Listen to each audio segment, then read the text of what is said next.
This is Genesis chapter 24, verse 67. And Isaac brought unto her his mother, Sarah's tent, and took Rebekah, and she became his wife. And he loved her, and Isaac was comforted after his mother's death. I want to give all praises, honor, and glory to Yahweh, Bahashem, Yahweh Shai, Bahashem, Rakakwadash. Double honors to the apostles and elders of Great Millstone because they do rule well over the flock. And salutations to the hopeful elect scattered across the world, fighting for their salvation. This is the Prophet Yanazar. I'm with the SOYWY Charleston, South Carolina branch. Coming back at you with another quick lesson, and the topic will be concerning how sex is marriage according to the Bible. Now, as always, this is an image I came across on Instagram, and what looks like a so-called black man and a so-called white woman, so-called black woman, in a marriage-like setting. It looks like they're in a palace or a castle or something, which looks appropriate for Israelites. You can tell the Israelite woman, she has a head cover. She's wearing a dress instead of wearing pants. And the way she's dressed, that's according to our custom, because the scriptures go into how a woman is supposed to dress in modest apparel. So she looks very classy, if you ask me. And the Israelite man, he's all decked out in what looks like body armor. The Lord calls the Israelite man in this truth the flock of his pasture. So the Israelite man is going to be more decked out. It looks like he's wearing a crown and whatnot. It looks like, I don't know if I got this image off Instagram, so I don't know if they're getting married or what, but this picture is very inspiring to look at, because you really don't see this too much these days, It's like, according to the scriptures, sex is marriage. If hypothetically an Israelite man gets with a virgin Israelite woman and they lay together, in that moment they become husband and wife. And she's supposed to bring forth his children, because Yahweh Bashem Shah is all about nation building. Sex is not something that's perverted and dirty. It's scriptures say, Lord's will get that scripture. We're supposed to be fruitful and multiply. So it's a beautiful thing when two people come together to bring forth seed, bring forth offspring for the sake of nation building. And like I say, you really don't see too many images like this these days, because everybody's pretty much going from partner to partner. You got a lot of women out here that want to ride the cock carousel, as the elder Malcolm Alexa said. They want to play the harlot, test the waters, get with all these different men. And the Israelite men, they like to mainly get with women who are already taken by other men, which is adultery according to the scriptures. But in a hypothetical situation, if Israelite man gets with a Israelite woman, or a woman in general, and she's a virgin, and they have sex, they lay together, then in that moment they become husband and wife. And now if she's an Israelite female, the Israelite man has a obligation to take care of her. Don't just lay with her and then just throw her to the wolves. She's your wife now, so you have an obligation to take care of her. But if she's of the heathen nation, then she's basically your concubine. A concubine is just a lesser wife. So you can pretty much lie with her and handle your business, whatever the case may be, or whatever. But after y'all lie together, whatever the case may be, she's pretty much on her own after that. You're not obligated to take care of her. She doesn't. If she's a heathen woman, she doesn't get the same treatment as an Israelite woman. Because she's a concubine, she's a lesser wife. But I thought this picture was very inspiring because, like I said, you really don't see this type of chemistry between the so-called black man and the so-called black woman anymore. Because right now, at this point in time, because this is hell for us, we're in our captivity. So really, the black man and black women are really enemies on this side. For those who are not in this truth, anyways. These days, a woman is just quick to put a black man on child support, so she can make a certain amount of paychecks, per child. It really just comes back down to money. That's why during Jacob's trouble, when all hell breaks loose, a lot of these women are gonna eat their own children because the only reason she don't, as a mother, she don't really care about those children. She just used them to get a paycheck. She laid with a man.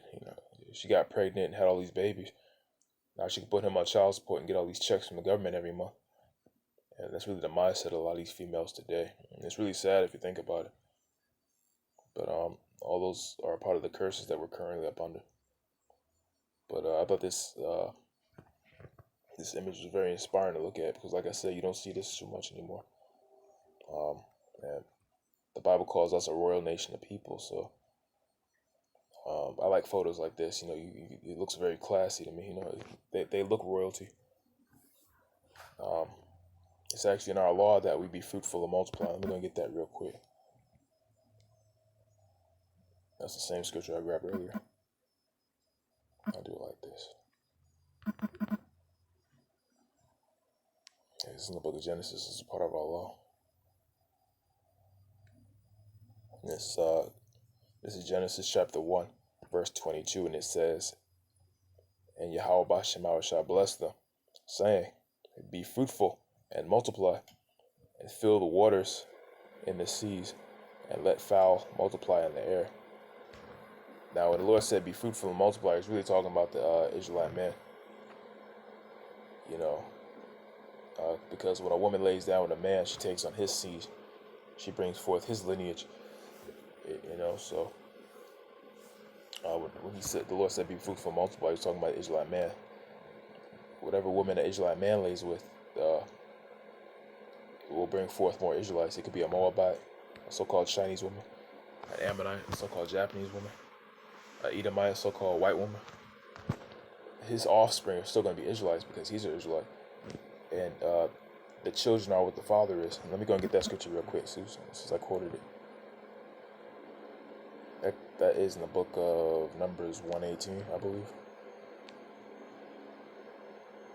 Yeah, one of my favorite scriptures. This is Numbers chapter 1, verse 18, and it says, "And they assembled all the congregation together on the first day of the second month, and they declared their pedigrees after their families by the house of their fathers, according to the number of the names, from 20 years old and upward, by their polls." Now, when it goes into they declared their pedigrees after their families by the house of their fathers. If you go into the definition of the word house, I believe it goes into the body of someone. Your physical body can represent your house, so to speak. So you come from your father's lineage, your father's body. You were the sperm that reached the egg and became that offspring of your father.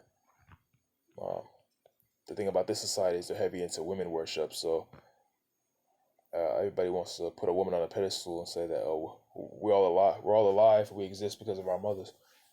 But the way Yahweh Shemashah has it set up, you come from your father. You're the sperm that went into the egg, and you're now a part of his lineage. You're the baby that was born. But the woman can only carry the baby. The woman's like a human incubator. And it's not talking down to the woman or nothing. I'm just stating facts, A woman is like, her body is just meant to carry the baby, that's all. If it was an Edomite man she was laying down with, then her offspring are going to be Edomites. And according to the scriptures, her children they're going into captivity too with everyone else.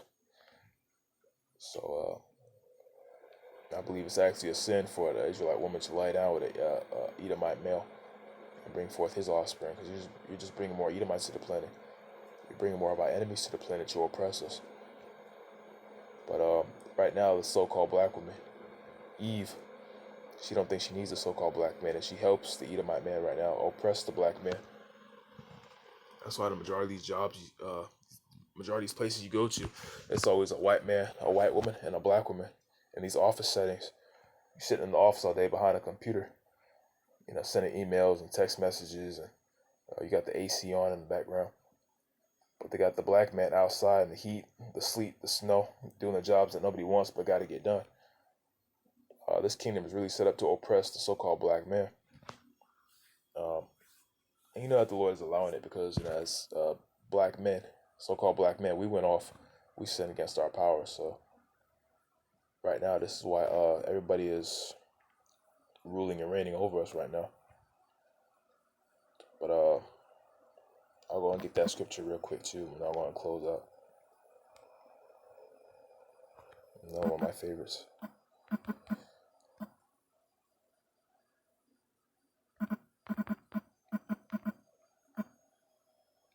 This is going to be Isaiah chapter 3, verse 12, and it says, "As for my people, children are their oppressors, and women rule over them. O my people, they which lead thee, cause thee to err, and destroy the way of thy path. And as for my people, children are their oppressors."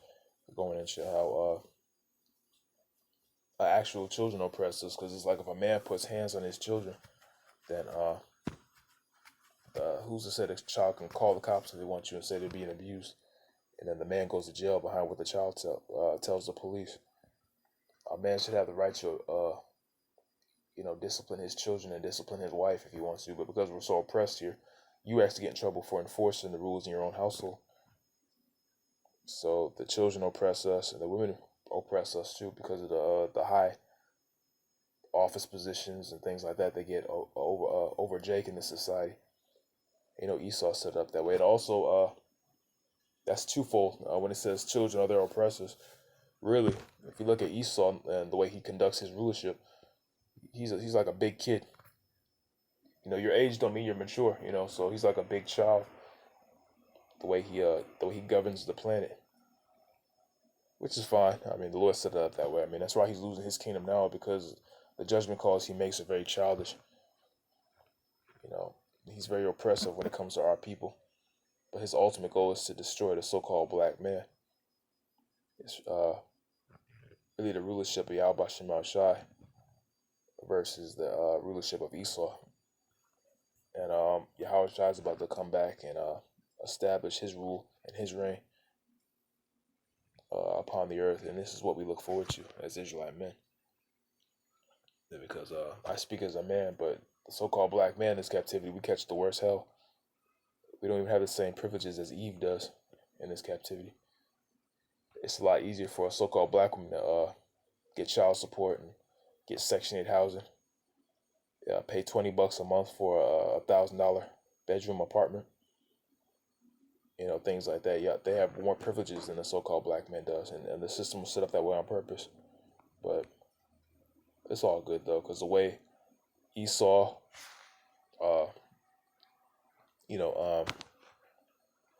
the way he manages the planet, that's why he's losing his rulership now. So it really works in our favor if you think about it. So, but yeah, sticking to the topic, sex is marriage, and it's also a beautiful thing.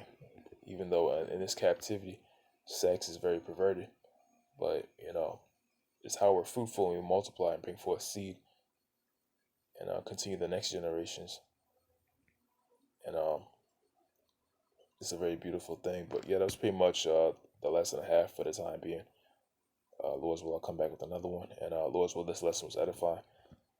So until next time, I want to give all praises, honor, and glory to Yahweh, Bashem Yahushai, Bashem Kakadash, Call Haloyam La, Yahweh, Bashem Yahushai, Bashem Kakadash.